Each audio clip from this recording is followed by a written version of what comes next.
عليكم ورحمة الله وبركاته. أعوذ بالله من الشيطان الرجيم. بسم الله الرحمن الرحيم. الحمد لله رب العالمين. الحمد لله الذي هدانا لدينه الذي ارتضى والسبيل الذي اصطفى ونصرنا لما يجب الزلفة لديه والوصول إليه فأمرنا لأداء فرض الجمعات وما أوجب فيها من الطاعات قسم لأهلها من العطاء في يوم الجزاء إنه هو العزيز الحكيم. ثم الصلاة والسلام على أشرف الأنبياء والمرسلين الذي سمي في السماء بأحمد وفي الأرض بأبي القاسم محمد. اللهم صل على محمد وآل محمد وعلى آل بيته الطيبين الطاهرين المعصومين الذين أذهب الله عنهم الرجس وطهرهم تطهيرا. اللهم صل على الدائمة على أعداء الله أجمعين من الآن إلى قيام يوم الدين. أما بعد أوصي نفسي أوصيكم بالتقوى فإن خير الزاد التقوى. قال الله العظيم في كتابه بسم الله الرحمن الرحيم يا أيها الناس إنا خلقناكم من ذكر وأنثى وجعلناكم شعوبا وقبائل لتعارفوا إن أكرمكم عند الله أتقاكم. آمنا بالله صدق الله العلي العظيم. صلوا على محمد وآل محمد. اللهم صل على محمد وآل محمد. أما بعد فقد قال الله العظيم في كتابه الكريم وهو أصدق القائلين وقوله الحق. بسم الله الرحمن الرحيم يا أيها الذين آمنوا استعينوا بالصبر والصلاة إن الله مع الصابرين. آمنا بالله صدق الله العلي العظيم وصدق رسوله الكريم ونحن على ذلك من الشاهدين. رب اشرح لي صدري ويسر لي أمري واحلل عقدة من لساني يفقهوا قولي. صلوا على محمد وآل محمد. اللهم صل على محمد وآل محمد. حضر وفاكم بالصلاة على محمد وآل محمد. اللهم صل على محمد وآل محمد. وجوكم بالصلاة على محمد وآل محمد. اللهم صل على محمد وآل محمد. وانفاسكم بأعلى أصواتكم بالصلاة على محمد وآل محمد. اللهم صل على محمد وآل محمد. Chers frères, vous vous souvenez très bien, Inch'Allah Ta'ala, que la semaine passée, quand nous nous sommes rencontrés ici même, nous étions en train de commémorer la naissance de notre 11e imam, Imam Al-Hassan Al-Askari alayhi salam.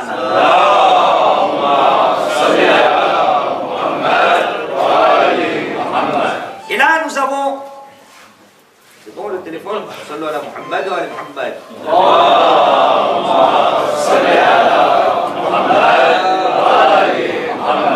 محمد وآل محمد.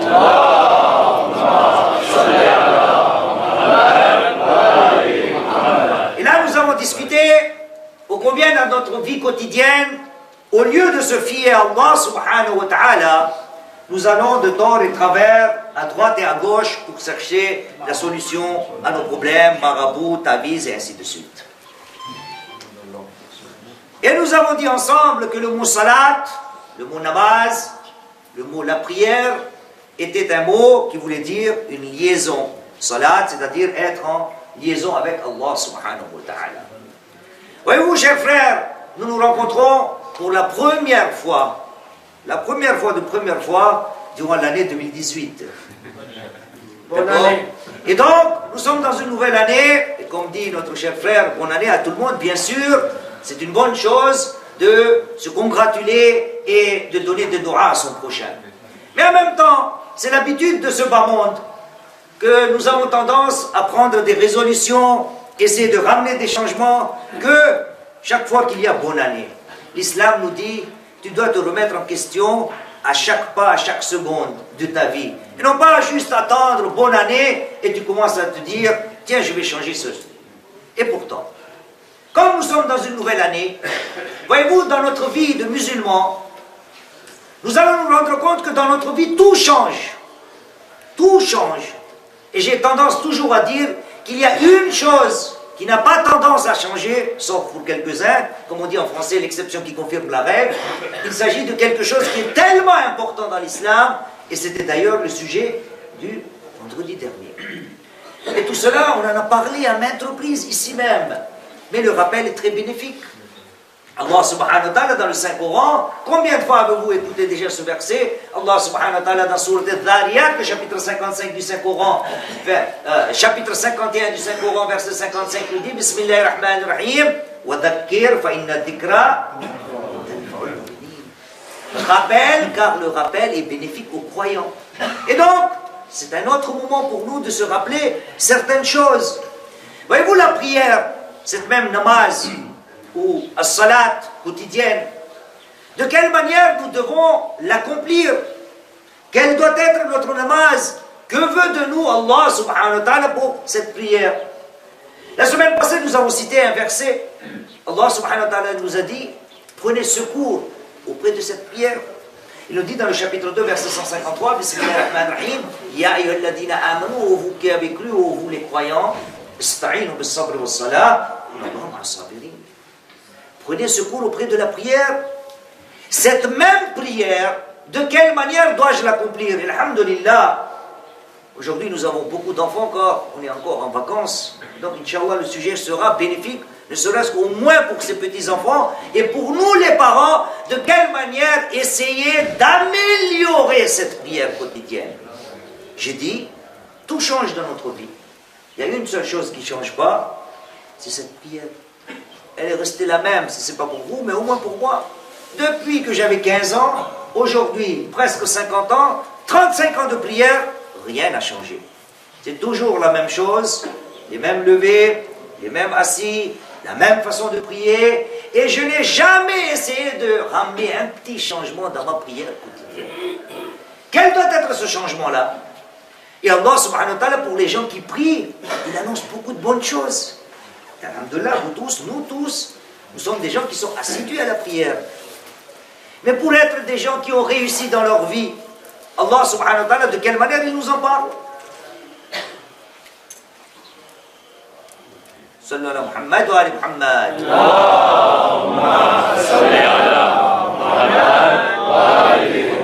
Allah subhanahu wa ta'ala dit, Bismillahirrahmanirrahim, le chapitre 23. C'est un rappel. Versets 1 et 2. Il nous dit Bismillahirrahmanirrahim, Qad aflah al-mu'minoun alladhina hum fi salatihim. Sont bienheureux les croyants qui accomplissent leur prière avec humilité, qui sont humbles dans leur prière. Que veut dire humilité? Que veut dire être humble lorsque nous accomplissons nos prières? Parce que humble, c'est porter des petits habits, bien fermer les yeux, ne pas trop bouger. Est-ce que c'est ça l'humilité qu'on nous demande? Eh bien, Allah subhanahu wa ta'ala va répondre, sont bienheureux les gens qui accomplissent leur prière humblement. Que veut dire humblement? Nous allons nous rendre compte que Allah subhanahu wa ta'ala, pour nous expliquer les gens qui sont bienheureux et qui réussissent dans ce bas monde en accomplissant les prières, dans un autre verset que nous avons cité la semaine passée, Allah subhanahu wa ta'ala dit Bismillahirrahmanirrahim, chapitre 2, verset 45. Wasta'inu bis-sabri was-salah.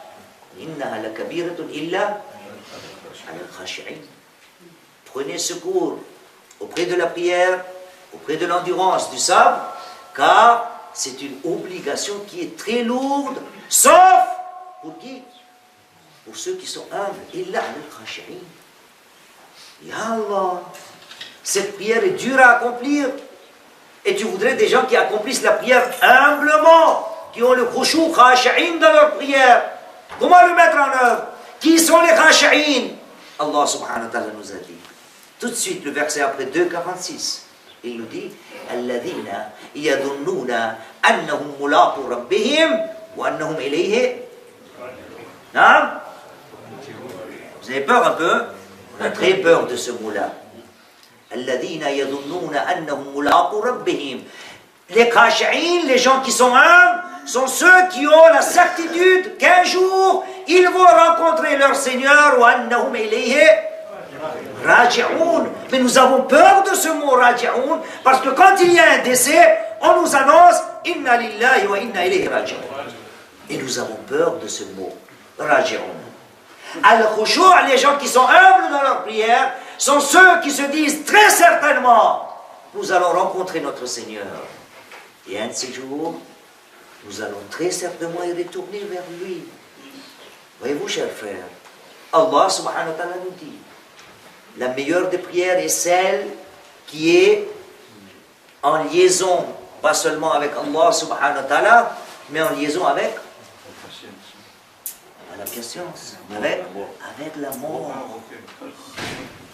Comment expliquer à nos enfants, ces jeunes qui ont, Inch'Allah ta'ala, qui ont beaucoup à voir dans leur vie, ils vont grandir, ils vont être des médecins, des ingénieurs, ils vont se marier, ils auront des enfants, ils ont toute leur vie devant eux. Et à cela, l'islam, et à nous tous, nous enseigne la meilleure des prières est celle qui est accompagnée avec quoi? De la mort. Chers frères, comment, durant cette année, nouvelle résolution, comme nous disons, comment essayer d'améliorer cette prière quotidienne?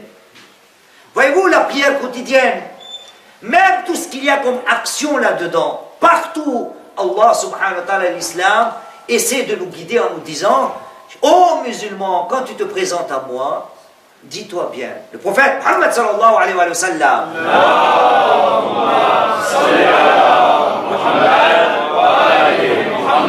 le prophète nous dit, sallu salata muwadda. Oh vous les musulmans, quand vous accomplissez la prière, accomplissez une prière pour laquelle vous vous dites que c'est la dernière de ma vie. À chaque fois que tu te présentes devant Allah subhanahu wa ta'ala, tu dois te dire que cette prière est la dernière de ma vie. Mais pour moi, la prière, c'est comme une piscine olympique. La piscine devant moi, Allahu Akbar, gros plongeon. Il y a des étapes. 3 mètres, 6 mètres, 9 mètres, je ne sais pas, ça existe. 12 mètres, ça existe. Plongeon 12 mètres, je ne sais pas. Pour moi, la prière, c'est comme plonger dans une piscine. Tout de suite, je commence la prière et on est parti. Voyez-vous, Allah subhanahu wa ta'ala, dans cette prière, et vous savez tout cela, vous avez déjà entendu tout cela, mais c'est pour nos jeunes, c'est un rappel. Quand on vient demander à notre premier imam, l'imam Ali ibn Abi Talib alayhi salam,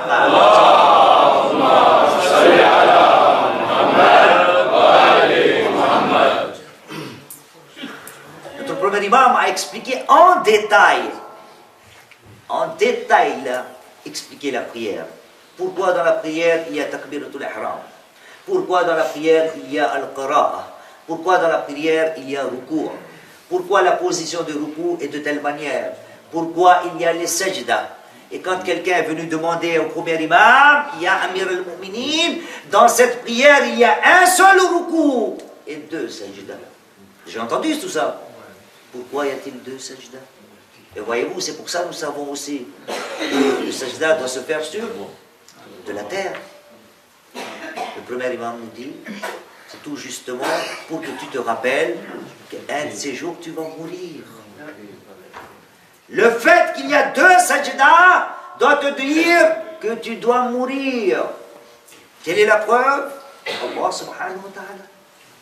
Allah subhanahu wa ta'ala dit Bismillahirrahmanirrahim, chapitre 20, verset 55. Il dit Bismillahirrahmanirrahim, Minha khalaqnakum, wa fiha nu'idukum, wa minha nukhrijukum taratan ukhra. Nous vous avons créé à partir de cette terre-là.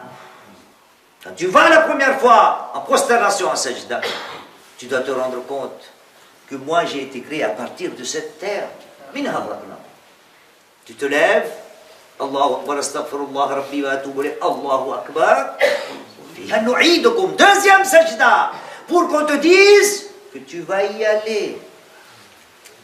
Fiha nu'idukum.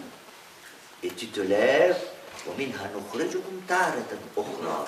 Et c'est de cette terre même qu'un de ces jours nous allons vous ressusciter. Voyez-vous, chers frères, même dans la prière elle-même, Allah subhanahu wa ta'ala est en train de nous expliquer ô combien cette prière quotidienne doit être en liaison avec l'amour. Et moi, ma prière, quand je me présente devant Allah subhanahu wa ta'ala, voyez-vous, il y a tellement de mustahabbat dans la prière. Comment améliorer?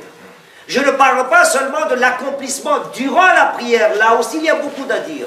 Mais, on va commencer par le début de la prière. Si nous prenons l'habitude d'accomplir une petite chose, j'en ai parlé ici, alhamdoulilah, tout le temps, ça change, mais au moins dans nos maisons, si cela est possible. Que devons-nous apprendre surtout à nos enfants, ceux qui sont présents aujourd'hui, et d'ailleurs nous aussi nous devons l'apprendre. Voyez-vous, ce n'est pas une obligation, mais peut-être qu'il y a une façon d'améliorer cette prière, et tout cela nous est expliqué par notre sixième imam, l'imam Ja'far al-Sadiq alayhi salam.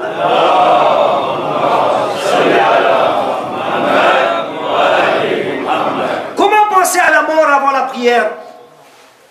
Comment se mettre en état pour que je me dise, tiens, la prière doit être en liaison avec la mort? Comment? Est-ce que c'est facile comme ça? À chaque fois, c'est facile? C'est pas facile. Même dans les actes quotidiens, même si nous avons une habitude, allez voir dans vos maisons. Chez moi, ça arrive souvent. Et chez vous, ça doit arriver aussi.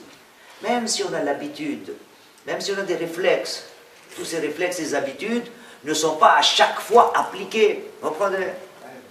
L'exemple de la table servie. Sur la table, il y a des gens qui mangent avec la main. Il y a des gens qui mangent avec une cuillère. Et il y a des gens qui mangent avec fourchette et couteau. Bien. Est-ce que ça ne nous arrive pas que de se mettre à table, tout est là, l'assiette est là, mais moi ou madame a oublié d'amener les cuillères ou les fourchettes et les couteaux? Est-ce que ça arrive ou non? Pourtant, je sais très bien. Moi, je suis quelqu'un qui mange avec fourchette et couteau. Tous les jours, je mange de cette manière-là. Mais, parfois, ça arrive que j'oublie. Même si c'est une habitude. Et donc, même les habitudes, l'homme peut les oublier. Avec cet exemple-là, bien sûr. Comment améliorer cette prière? Eh bien, il suffit d'apprendre à nos enfants, et nous ici présents, de prendre une telle habitude, parce que cela ne vient pas seulement du cœur. Cela doit devenir une habitude presque obligatoire pour que cette prière devienne une prière qui soit en liaison avec l'amour. Qu'est-ce que nos imams, en l'occurrence notre imam, nous a appris? Voyez-vous, la piscine olympique, c'est pas avec la prière. C'est pour ça, une prière ne peut être accomplie que avec les ablutions, avec al-wudu. Et l'islam nous a appris un dua. L'islam nous a appris un dua. Voyez-vous combien cette prière, elle est en liaison avec la mort, Allah subhanahu wa ta'ala, avec la mort et avec le jour de la résurrection, jour de Qiyam. Et donc, aux enfants, à nous tous, prendre juste une petite habitude. Et nous allons pouvoir comprendre que la prière peut être améliorée de cette manière-là. Les doigts, vous le savez plus que moi, avant le wudu, à chaque étape, on nous dit, c'est ici, on est dans ce moment, on est en train de laver quoi? Le visage. Tu fais wudu, tu dois lire quelque chose, réciter quelque chose. Allahumma bayyid wajhi yawma yasudul wujuh. Oh mon Seigneur, rends mon visage épanoui les jours où les visages seront sombres ou humiliés. Ya Allah, la prière c'est ici. Al-wudu c'est ici. Le visage il est ici, vivant. Après la mort, ce visage il ne sera plus là. Et pourtant on me dit, avant de commencer la prière, la première action du wudu, on nous parle du visage. Et Allah subhanahu wa ta'ala en parle dans ce Coran. Qiyamah. Allah subhanahu wa ta'ala dans la sourate Al-Ghashiyah, le chapitre 88 du Saint-Coran. 1 et 2. Il dit Bismillahirrahmanirrahim. Hal ataka hadithu Ghashiyah. Chapitre 88, verset 2. Wujuhun yawma idin khashi'ah. T'es arrivé, les nouvelles de la journée, de celle qui va t'envelopper. هل أتاك حديث الغاشية. Que va-t-il te passer ce jour-là? وجوه يومئذ خاشعة. Là où les visages seront humiliés. Allah subhanahu wa ta'ala continue. Dans ce même chapitre, dans le verset 8, il parle d'une autre catégorie de visage. Et il dit وجوه يومئذ يلا ناعمة. Ce jour-là, les visages seront quoi? Épanouis, radieux. Chers frères, la prière quotidienne, wudu, on nous parle déjà de quoi? Du jour du jugement. Pour améliorer notre prière, à chaque fois que je vais commencer à accomplir ma prière, si au début, il n'y a pas obligation de le lire en arabe, hein, mais juste prendre une habitude. Je suis en train de laver mon visage. Oh mon Seigneur, un de ces jours, je vais me présenter à toi. Arrivent les mains. La main droite, la main gauche. Allahumma la ta'atuni kitabi. Oh mon Seigneur, donne-moi. Quoi? Mon diplôme. Mes actions. Mon bulletin de paye. À ma main droite. Ne me donne pas tout cela. Main gauche. Ou derrière mon dos. Ya Allah, on est en train d'accomplir la prière ici, et on doit lire ça, oui, parce que ce jour-là, il y aura besoin de personne. Allah subhanahu wa ta'ala, dans le chapitre 17, sur les Bani Israël, verset 14, nous dit, Bismillah ar-Rahman ar-Rahim, Iqra kitabak. Lis ton livre. Ah, j'ai un livre moi? Oui. Iqra kitabak. Kafa bi nafsika alaykum yawm hasiba. Tu es suffisant à ton propre. Pour ta comptabilité, il n'y a pas besoin que les anges fassent des décomptes. Non. Iqra kitab, lis-le toi-même. Kafa bi nafsika al-yawm alayka hasiba. Tu seras le hasib, le comptable de tes actions, tu seras toi-même. Iqra. Et pour ce jour-là, dans le wudu, on nous dit, demande à Allah subhanahu. Arrivent les pieds. Hein? Oui, la tête, ça c'est Ar-Rahman. Jour de jugement toujours. Arrivent les pieds. Ya Allah, le jour où les qadam, les pieds vont trembler. Tabat al-aqdam. Pas seulement dans ce moment, pour l'au-delà aussi. Comment faire cela? Oui, oui, un verset dans le Saint-Coran. Allah subhanahu wa ta'ala dans Surat Muhammad sallallahu alayhi wa sallam. Allahumma salli ala Muhammad wa ali Muhammad. Le chapitre 47, verset 7, il nous parle de cela. Il nous dit Bismillahirrahmanirrahim. Ya ayyuhalladhina amanu in tansurullaha yansurkum wa yuthabbit aqdamakum. Il va raffermir vos pas. Pour raffermir les pas, pendant le wudu, dans les ablutions, nous demandons à Allah subhanahu wa ta'ala. Chers frères, apprenons à nos enfants. Et alhamdulillah, au madrasa, on les apprend tout cela. Comme quoi, avant le wudu, et nous, c'est comme j'ai dit, toujours ces piscines olympiques. On dit, mon fils là, Yallah, namaz. Fini. Le wudu est fini, et le namaz aussi, dans 2 secondes, il est fini. Et cette prière va rester la même quand nous allons grandir. Et donc, améliorer cette prière. Voyez-vous, nos imams, quand ils se présentaient à la prière, c'est des petites actions. Notre deuxième imam, l'imam Hassan al-Mushtab alayhi salam.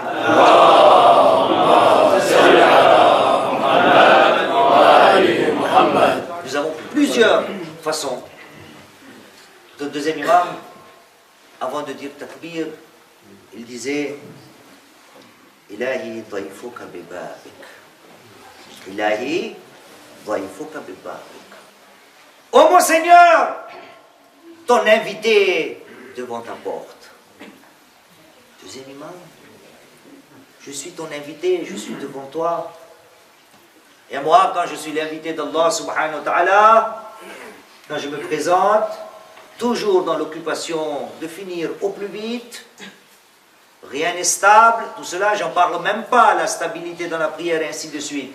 Mais ne serait-ce que, si je commence à prendre l'habitude de commencer ma prière en apprenant ou lisant au moins le dua des ablutions, peut-être, Inch'Allah wa ta'ala, je peux atteindre la prière pour laquelle Allah subhanahu wa ta'ala dit Bismillahir Rahmanir Rahim. قد أفلح المؤمنون الذين هم في صلاتهم خاشعون 23, 1 et 2. Et tout de suite après, dans le même chapitre, le verset 10 et 11, Allah subhanahu wa ta'ala en parle. Il dit Ulaika humul warithun. C'est eux les héritiers. Qu'auront-ils en héritage? Yarithun al-firdaus. Ils auront en héritage al-firdaus, le paradis, pour y rester éternellement. La prière et le paradis. La prière et al-khulud. La prière et al-khushu'.